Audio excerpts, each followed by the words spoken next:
Hello ભાઈ result શું આવ્યું? પાસ કે ફેલ? રિઝલ્ટ તને નથી ખબર આજ રિઝલ્ટ હતું? આ 1 મિનિટ ચેક કરી લો.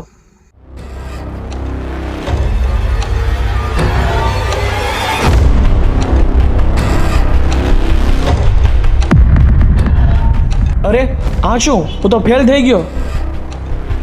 વાસ વાસ નગર ફેલ થાય, નીકળો મોબાઈલ જોયા ન કરાય. ખુદી ગેમ ગેમ ગેમ ભણવામાં ધ્યાન દે તે પેલા લખવા જાય ને ફોન ને વાસ વાસ વાસવા બે ન પાસ થાય તો કોઈ કોલેજમાં એડમિશન નહીં મળે તને. મમ્મી પપ્પાને ખબર પડશે તો શું થશે? શું કરું? આ બધું મારી સાથે જ કેમ થાય છે? હવે તો કાંઈ રસ્તો નથી દેખાતો મને. ઘરે ખબર પડશે તો શું થશે? શું કરું? કંઈ સમજાતું નથી. હવે તો મને એક જ રસ્તો દેખાય છે. નદી તો હંમેશા વહેવાનું શીખવાડે, ડૂબવાનું નહીં. હજી તો તારા જીવનની પરીક્ષા શરૂ થઈ છે, ત્યાં જ તું હાર માની ગયો. પણ તો શું કરું હું? મને બીજું કઈ સૂચતું જ નથી.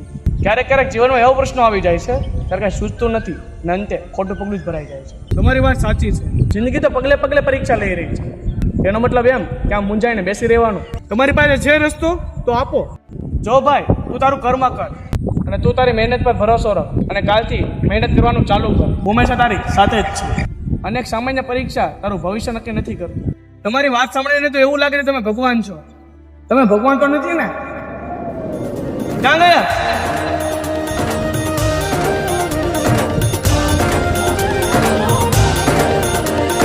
હે નાથ નારાયણ વાસુદેવા, હે નાથ નારાયણ વાસુદેવા, શ્રી કૃષ્ણ ગોવિંદ હરે મુરારી, હે નાથ નારાયણ